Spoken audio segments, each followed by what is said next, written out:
Back in the heat of battle, Viarak, with a roar of triumph, smashes Jabari straight through the temple wall. The impact sends debris flying. For a moment, there's only silence.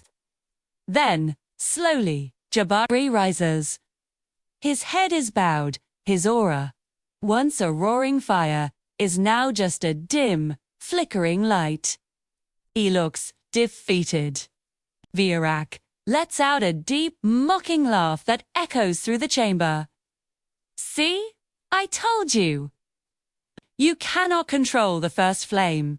It is a power beyond your grasp. But then Jabari lifts his head. His eyes are no longer just human. They burn with a brilliant, gold-white intensity, like twin stars. His voice, when he speaks, is unnervingly calm. You're wrong. I don't control the flame. I surrender to it. In that instant, everything changes. Jabari's weak aura doesn't expand. It implodes. It collapses inward, drawing all light and energy into a single point at his core. Then, with a force that cracks the very ground beneath him, it erupts. Not outwards, but upwards.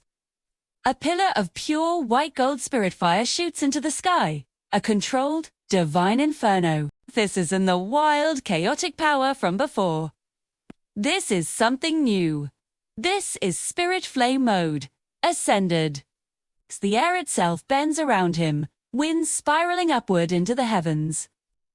Even Viarak, the master of shadows, takes an involuntary step back, his arrogance replaced by pure, unadulterated shock.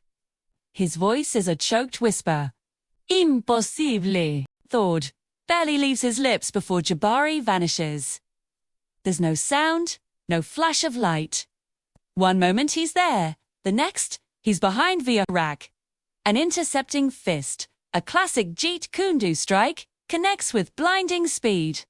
The impact doesn't just push Viarak, it shatters a piece of his nigh-indestructible shadow armor, sending dark fragments flying like glass. Viarak bellows in rage and pain. He gathers the shadows around him, twisting them into a massive, jagged spear crackling with dark energy. With a final, desperate heave, he hurls it at Jabari. The spear screams through the air, a projectile of pure annihilation. But Jabari doesn't even flinch. He simply raises one hand and catches it. The Shadow Spear, a weapon that could level mountains, meets his fiery grasp and just dissolves. It evaporates into harmless wisps of smoke against the searing purity of his flame. Jabari looks at the stunned Viarak, his expression calm, absolute. You're finished. He begins to move, a spinning, fluid motion that gathers the wind, the flame, and the very essence of his spirit. He unleashes his ultimate technique, his voice ringing with divine power. First Flame Combat Art, Spirit Gale Strike. The attack is a maelstrom of elemental fury, a spinning vortex of wind and fire that hits Viarak dead center. There is no massive explosion. Instead, a horrifying cracking sound echoes out. Light, brilliant and golden, erupts from inside Viarak's body, versing through fissures that spread across his form like a shattered mirror. He's blasted backward, slamming into the far wall of the chamber, his body on the verge of complete disintegration. But just as he's about to be utterly destroyed by the light, a portal tears open in the fabric of space behind him. A hand, made of solidified, absolute darkness, reaches through. It grabs Viarak by the neck and yanks him into the void. An ancient, echoing voice, dripping with cosmic cold, resonates through the chamber. Not yet. He is not yours to kill. The portal snaps shut, and just like that, Viarak is gone. The battlefield falls silent. The oppressive shadows that choke the city of Zion evaporate, revealing the clear sky above. Jabari floats gently back to the ground, his incredible, ascended aura fading back into his body. His parents, King Theron and Queen Nara, rush to his side, their faces a mixture of relief and awe. You did it! My son, Queen Nara says, her voice thick with emotion. But Elder Barakiel, the ancient guardian, isn't celebrating. His expression is deeply troubled. This was no victory, he says, his grave tone cutting through their relief. The one who pulled Viarak away. That was the Shadow Sovereign. At the mention of that name, every Malaki Moria in the vicinity drops to one knee, their heads bowed in instinctive fear.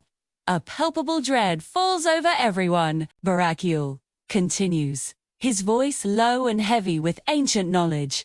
He is the destroyer of galaxies, the devourer of light, and the ancient enemy of the Most High. Jabari's eyes widen in dawning horror as the true scale of the conflict becomes terrifyingly clear. He's coming for Zion. Barakiel nods slowly, his gaze fixed on the young prince. And for you, The camera zooms in on Jabari's face. The exhaustion is there, but beneath it, a new fire is kindled.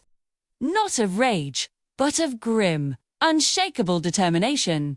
The view pulls away from Zion, away from the planet, soaring out into the vast, silent darkness of space. It travels through shimmering starfields and past distant galaxies until it reaches a swirling, chaotic nebula of pure shadow. Deep within this abyss sits a colossal, terrifying throne. And on that throne, a figure sits in shadow. The only thing visible are two glowing, malevolent red eyes. A voice, ancient and vast as the void itself, rumbles through the darkness. So, the flame awakens through Red Eyes Narrow, a predatory glint appearing within them. Let the hunt begin.